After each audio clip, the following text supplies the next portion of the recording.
आपको भी तो धमकियां मिल रही है ना कि जुबान खराब कर देंगे, तो आप अपनी भी क्या सिक्योरिटी का कर रहे हैं? मतलब तो सारी लिमिट क्रॉस है। डगर किस तरफ चल रही है इमरान भाई? पहले अरशद शरीफ, आज खान साहब और कायदीन, और क्या हो रहा है? लगता है कि देखिए, जिन लोगों ने प्रेस कॉन्फ्रेंस करते हुए ये कहा था, ये बात कब डीजी ISI ने और डीजी ISPR ने, इन दोनों साहिबान ने प्रेस कॉन्फ्रेंस करते हुए कहा था कि अरशद शरीफ को पाकिस्तान में कोई खतरा नहीं था।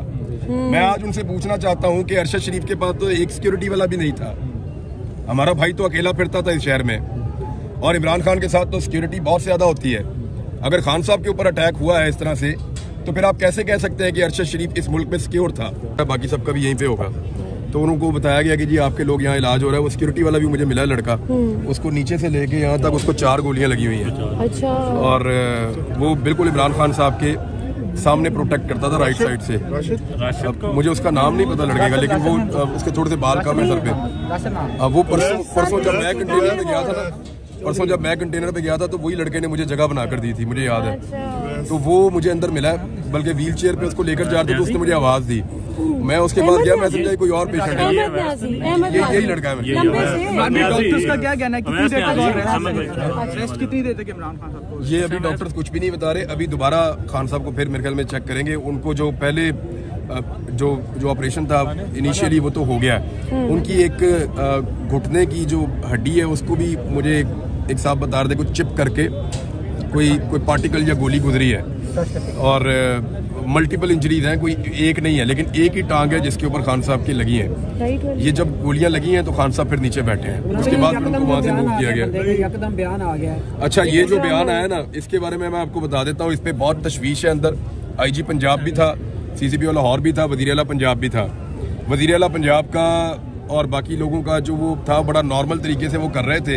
उसके बाद जो PTI के लोग वहाँ मौजूद थे, बतौर सहाफ़ी मैंने भी कहा कि ये कैसे हो सकता है कि इतने हाई प्रोफाइल केस के अंदर आप एकदम जो है वो एक बंदे का बयान आप वायरल कर दें। पुलिस की तो ट्रेनिंग ये है कि इसकी कमीज उतार के इसके मुंह पे डाल दो। तो ये बाकायदा जो शुबा है वो ये है कि इसका इंटरव्यू करवाया गया, करवा कर इसका इंटरव्यू किसी को भिजवाया गया, उसके बाद अप्रूवल ली गई। अप्रूवल लेने के बाद इस इंटरव्यू को जारी किया गया। It's a big game.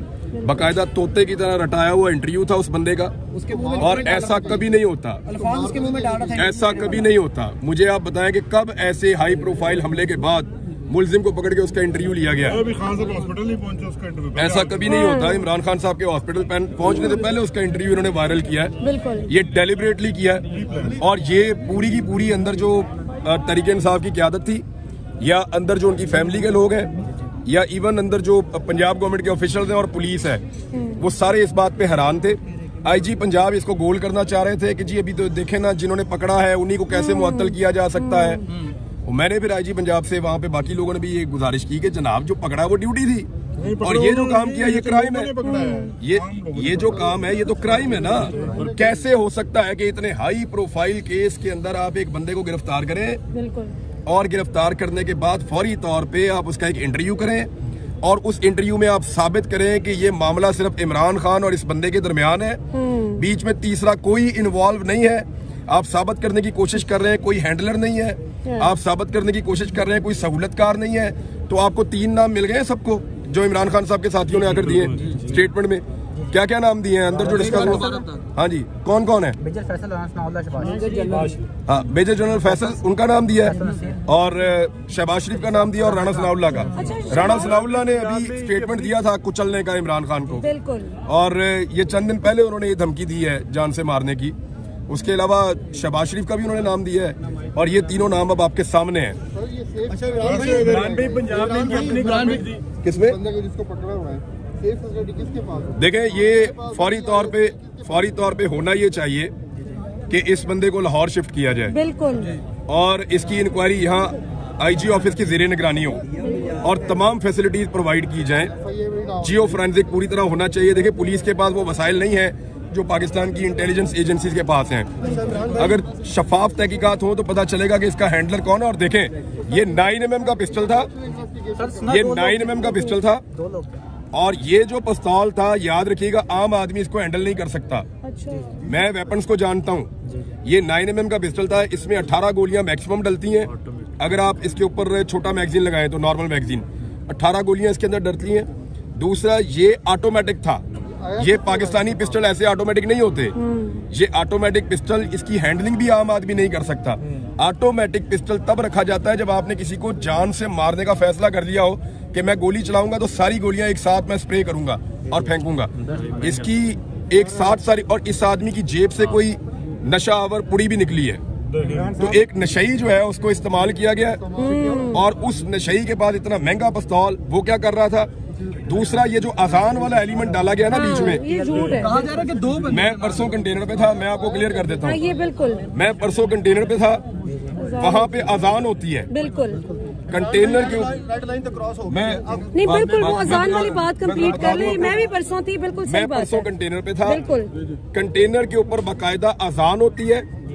वो अजान मुझे ऐसा लगा जैसे फैसल जावेद खान की आवाज में है, या फैसल की आवाज में है या किसी और की, लेकिन वो कंटेनर के स्पीकर से अजान चलती है, बिल्कुल अजान दी जाती है कंटेनर के स्पीकर से। उसके बाद वहां पे जो लोग मौजूद होते हैं कंटेनर पे, वहाँ कुर्सी मौजूद है और एक सोफा मौजूद है, वो लोग उसके ऊपर बैठ के नमाज पढ़ते हैं। बिल्कुल बिल्कुल मैंने खुद वहाँ पे लोगों को नमाज पढ़ते हुए अजान के बाद देखा है।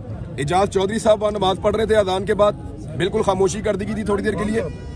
फिर वहाँ पे इमरान खान साहब ने नमाज पढ़ी है, बाकी लोग वहाँ पे मौजूद थे, उन्होंने भी नमाज पढ़ी है। तो उसके बाद दोबारा इमरान खान साहब ने कहा कि अब नात से शुरू करो।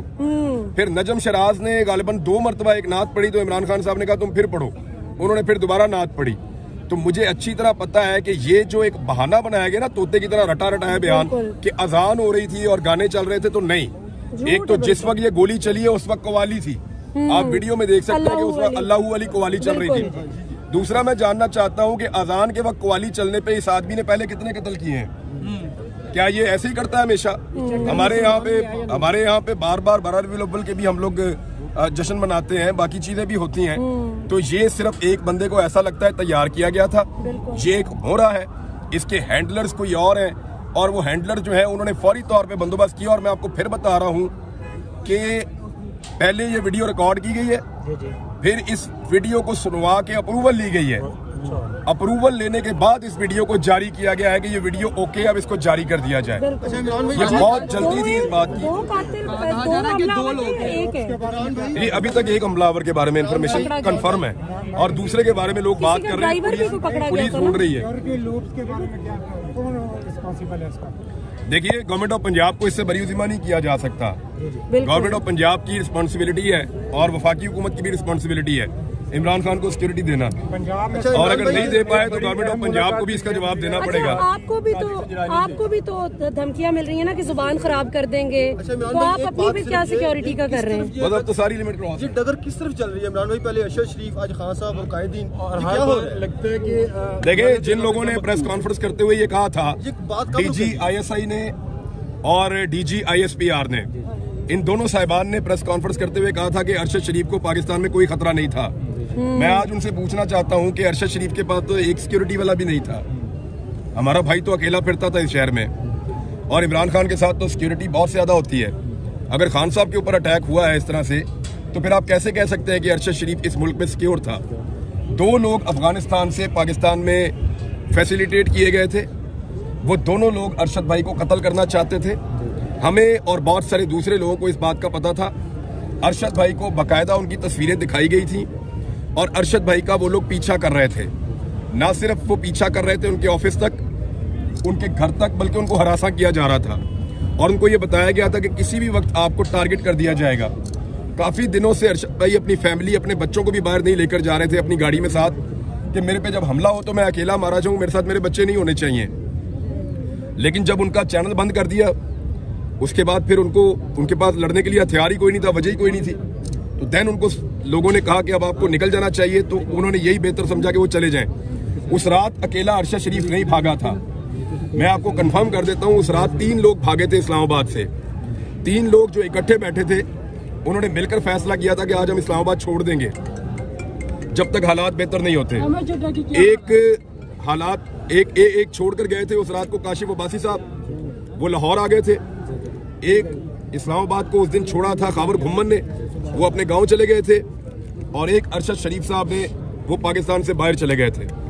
तो 3 लोग थे। आप बाकी 2 से पूछ लें कि उन्होंने उस रात इस्लामाबाद को क्यों छोड़ा था। इमरान भाई सारे जो ब्रिलियंट जर्नलिस्ट हैं वो छोड़ते जा रहे हैं। मोहित पीरजादा भी चले गए हैं मुल्क से, शाबर शाकिर भी चले गए हैं। ये क्या हो रहा है सर? आपके मुतालिक भी इसी तरह की खबरें चल रही थी और बल्कि आपके बारे में सुना भी आप भी जा रहे हैं बाहर। मेरे ख्याल में पाकिस्तान के ऊपर अब मजीद जबर मुसल्लत नहीं रह सकता। इंशाल्लाह अब एक एक करके सारी लिमिट्स तो क्रॉस होती जा रही हैं। आज तो रेड लाइन क्रॉस हो गई। लीडर्स को भी गोलियां पड़ रही हैं लॉन्ग मार्च के तरह। आप बताएं ना, मौलाना फजल रहमान साहब 2 मरतबा आए, बिलावल है क्या गोली लगी उनको? बिलावल इतने लंबे रास्ते से आए, क्या उनको किसी ने हमला किया? मरियम थी। एक ड्रोन जो है वो सिर्फ उनकी बहन को लगा और उसके बाद जो पाकिस्तान में शोर मचा था वो आपके सामने है। और मरियम नवाज और हमजा शहबाज भी आए। इमरान भाई फैसल वाडा को नहीं शामिल करना चाहिए इन्वेस्टिगेशन में? फैसल वाडा को नहीं शामिल करना चाहिए इन्वेस्टिगेशन में, जैसा आपने ट्वीट भी किया आज। किसको? फैसल वाडा को। फैसल वाडा। हाँ बिल्कुल, देखें फैसल वाडा ने कहा था कि कुछ होगा और लाशें गिरेगी और अहम लोग जो हैं, बिल्कुल सर, उसने अहम लोगों का नाम, अहम लोगों की लाशें, जी सर, तो वो इमरान खान से अहम तो कोई नहीं है। इस वक्त पाकिस्तान का सबसे अहम आदमी वही है। सर वाडा की बात सच होगी ना आज? नहीं, मुझे अभी नहीं, इसकी इंक्वायरी होगी। आपको पता है? बताएं आपका सोर्स होगा। नहीं, आप बताएं ना, आप बताएं कहाँ पे हो? सबको पता है। तो फिर आप बता क्यों नहीं रहे? हम आपसे सुनना चाहते हैं। नहीं, आप बताएं, आप बता क्यों नहीं रहे? हम आपसे सुनना चाहते हैं। हम आपसे सुनना चाहते हैं, आप बताएं। देखिए नहीं, हम बड़ा, आपसे सुनना चाहते हैं। देखो आपको पता है तो आप बताएं। आप बताएं ना किसने मारा? नाम लेना। आप नाम लें। आए सब पूछते हैं इनसे, नाम लें। आप भी साफी है भाई। बताएं बताएं किसने मारा? किसने मारा, नाम लें। आप पता क्या, आप यहाँ चस्का लेने आते हैं कि इसको भी मरवाओ, उसको भी मरवाओ, उसको भी मरवाओ।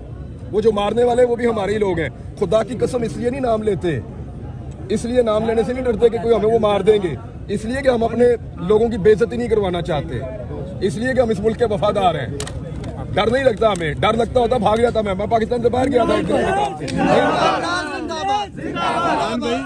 इसी तरह चल रहा है और हर बार इसी तरह लगता है कि जो मकतूल है ना वो गलती से गोली के सामने आ गया और अल्लाह ना करे अगर आज वो शख्स उसको ना पकड़ता तो हम अज़हार अफसोस के अलावा कुछ भी नहीं कर सकते थे। और 70 साल से इसी तरह होता आ रहा है। बेनज़ीर का इसी तरह का मामला था। आज अल्लाह ताला ने एक आदमी की जान बचाई है और मेरे ख्याल में ये वो आखिरी हरबा हो सकता था जो इस्तेमाल हो सकता था इमरान खान के खिलाफ। इमरान खान ने जब उनको गोली नहीं लगी थी, उससे पहले इमरान खान ने लगभग 50 मरतबा इस कौम को ये बताया कि मुझे गोली मारेंगे या मेरे ऊपर हमला करेंगे और मुझे जान से मारने का मंसूबा तैयार हो चुका है।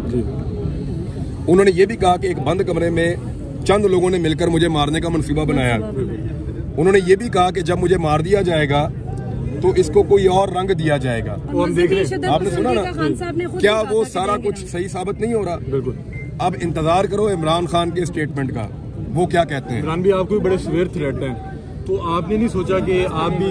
देखो यार, मैं छोटा आदमी हूँ, मेरी तरह के और बहुत हैं इस मुल्क में। नहीं, आप बड़े लेकिन आदमी बात हैं। यह है कि एक पॉलिटिकल लीडर जो इस मुल्क का वज़ीर आज़म रहा है वो बहुत बड़ी बात है। मेरे जैसे छोटे छोटे लोग आते रहते हैं, जाते रहते हैं और मेरे आने जाने से कोई फर्क नहीं पड़ता। आपकी खान साहब से मुलाकात हुई है? मैं अंदर था, मैं सब कुछ देख के हर चीज़ रिपोर्ट लेकर आ रहा हूँ। अब क्या लगता है कि जो लॉन्ग मार्च है इसमें मजीद जान डल जाएगी या ये तहरीक को रोकने में? मुझे नहीं लगता कि अभी फौरी तौर पे इमरान खान साहब निकल के किसी लॉन्ग मार्च का हिस्सा बन सकते हैं। खान साहब की हालत उनकी देखें, वो 70 ईयर्स उनकी एज है, ये भी तो आप ध्यान में रखें। वो बहुत मजबूत आदमी है आसाबी तौर पे, बल्कि वो हॉस्पिटल में सब कंट्रोल कर रहे हैं। वो ये पूछ रहे हैं कि यार रश ना लगाओ, ये ना करो, वो ना करो, वो किधर है, उसको लगी और किसको लगी मुझे बताओ, इनको बुलाओ इधर। वो ये कर रहे हैं कि अपने जो बाकी जख्मी है उनको भी यहाँ बुलवा रहे थे कि उनको भी लेकर आओ इधर, इसी तरह उनका इलाज करो और लोगों की खैरियत भी पूछ रहे थे। और उसके अलावा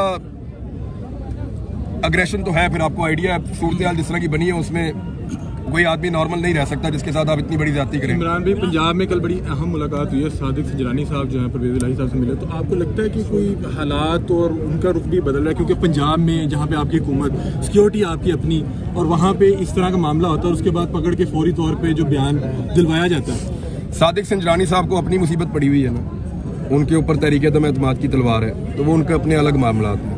इमरान भाई, लगता है कि इस तरह के कंडों से जो है वो लॉन्ग मार्च को रोक दिया जाएगा या फिर जो रुकावटें बार बार डालने की कोशिश कर रहे हैं इससे लोगों के हौसले जो है वो थोड़े से पस्त होंगे? देखें, अगर आज जो टारगेट करने वाला है खुदा न खास्ता वो अपना टारगेट अचीव करता तो आप कुछ और कह सकते थे। नहीं, अब नहीं, अब नहीं। तब से लेकर आज तक ये कब ये वाकयात रुकेंगे? कब तक हम लोगों का जब तक कौम खड़ी नहीं होती मिलके। कब तक ऐसा चलेगा? आपने तय करना है कब तक, यस आप लोगों ने तय करना है हम तो कब फैसला तक। कर चुके हैं, आप red line has been crossed. अपने फैसले को इम्प्लीमेंट कीजिए, ठीक हो जाएगा। बस ठीक है। Thank you. अल्लाह आपको हिफाजत करे इमरान भाई।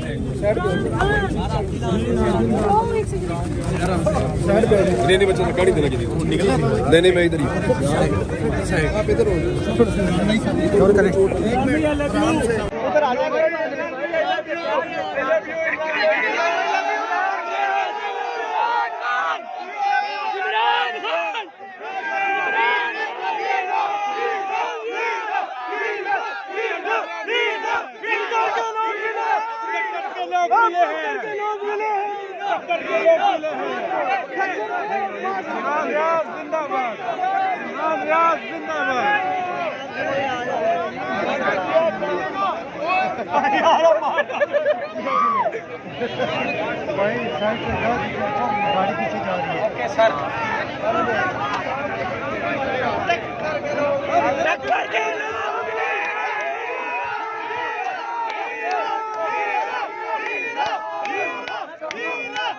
Viva!